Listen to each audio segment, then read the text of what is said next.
يوم لا ينفع مال ولا بنون إلا من أتى الله بقلب سليم. Kalau kita melihat kepada sejarah Maulid saja, ya, merupakan kekeliruan yang fatal kata para ulama yang menyatakan bahwa yang pertama kali melakukan Maulid adalah Salahuddin Al-Ayyubi. Kesalahan besar. Karena yang melakukannya adalah di akhir abad ketiga, sudah masuk abad keempat. 300 tahun 300 sekian sudah masuk ke abad keempat. Yang pertama kali melakukannya kata Imam Ibnu Katsir dan yang lain-lainnya adalah Banu Ubaid, sekte Syiah Fatimiyah yang ekstrim. Yang ekstrim. Mereka yang pertama kali melakukannya karena ingin menandingi umat Nasrani yang merayakan hari kelahiran Nabi Isa alaihissalam. Nah, kalau dikatakan ibadah, berarti ada anjuran dari Al-Quran, dari hadis, ada contoh dari Nabi atau dari para sahabatnya. Ya kan? Kalau ingin kita katakan, baik sekarang begini, secara kaidah umum. Masalah Maulid, ada yang menyatakan sunnah, ya baik, ada yang menyatakan tidak baik karena itu bid'ah.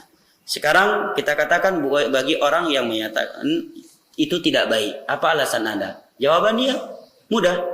Karena kalau itu baik, pasti Nabi akan menganjurkannya. Pasti Nabi akan menerapkannya. Pasti para sahabat akan menerapkannya. Apabila itu bukti cinta kepada Nabi, nggak mungkin ribuan para sahabat Nabi, ribuan tabi'in, tabi'in, 4 imam mazhab, satu pun tidak ada yang melakukannya. Sedangkan tujuan dan maksud dari Maulid ada di masa Nabi untuk mencintai Nabi sebagai bentuk mengenang Nabi Sallallahu Alaihi Wasallam. Andai kata itu baik, ya, maka ada sebuah kebaikan yang Nabi belum sampaikan. Ada sebuah kebaikan yang belum dilakukan oleh para sahabat Nabi, yang tidak ada yang menghalangi mereka untuk melakukannya. Berarti kata para ulama, ada suatu ilmu yang Nabi tidak ketahui, sedangkan manusia yang datang setelahnya mengetahuinya. Atau Nabi mengetahuinya, berarti Nabi menyembunyikannya. Baik. Bagi orang yang menyatakan ini baik, kalau baik itu sunnah ibadah, yang namanya ibadah sumbernya mana? Al-Quran, hadis dengan pemahaman para sahabat Nabi. Sekarang buktikan, Maulid ada dalam Al-Quran, hadis baik ayat umum, hadis umum, atau contoh dari para sahabat Nabi. Kalau dia membawa ayat, banyak yang membawa ayat firman Allah dalam surat Maryam. Wa salamun alaihi yauma wulida wa yauma yamutu wa yauma yub'atsu hayya. Keselamatan bagi Yahya di hari dia dilahirkan, di hari dia dimatikan, dan di hari dia dibangkitkan. Maka kita katakan siapa dari para sahabat Nabi, para tabi'in, tabi'ut tabi'in, dan 4 imam mazhab yang telah memahami ayat ini untuk Maulid. Satu. Kedua, ayat tersebut menyebutkan keselamatan buat Yahya di hari kelahiran, juga di hari kematian. Berarti rayakan pula hari kematian Nabi kita. Ya kan?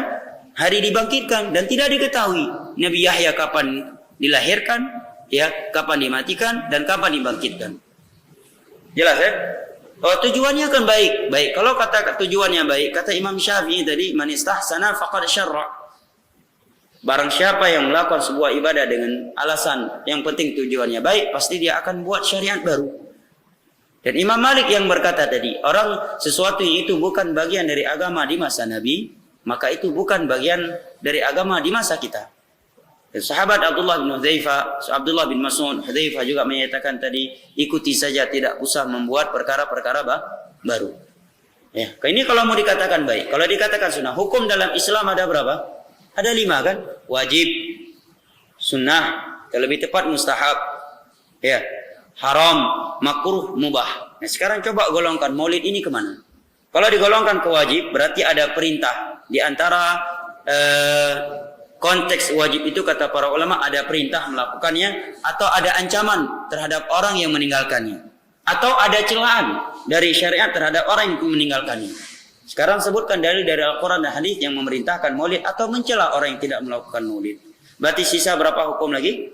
4 hukum. Sunnah ada anjuran melakukannya, baik perintah ataukah perbuatan dari Nabi SAW. Sekarang buktikan mana anjuran dari Al-Quran dan hadis untuk Maulid. Berarti tidak bisa dikatakan sunnah. Sisa 3 hukum lagi. Makruh, haram, mubah. Mubah dilakukan berpahala, ditinggalkan pun tidak, dilakukan tidak berpahala, ditinggalkan pun tidak berdosa. Ya, tentunya orang yang melakukan Maulid mencari pahala. Ya kan? bertujuan ibadah, berarti sisa 2 hukum. Makruh. Makruh menurut istilah fuqaha kalau dilakukan dibenci, ditinggalkan berpahala. Atau haram. Ya, tidak lepas dari 2 hukum ini. Nah, sekarang melakukan perkara baru dalam urusan agama, dalam permasalahan ibadah, ini masalah hukumnya haram atau makruh. Jelas hadis-hadis Nabi tadi yang melarang kita untuk melakukan perkara baru, mengada-adakan urusan baru dalam agama. Ini larangan dari Nabi SAW. Sesuatu yang dilarang apa hukumnya? Bidah.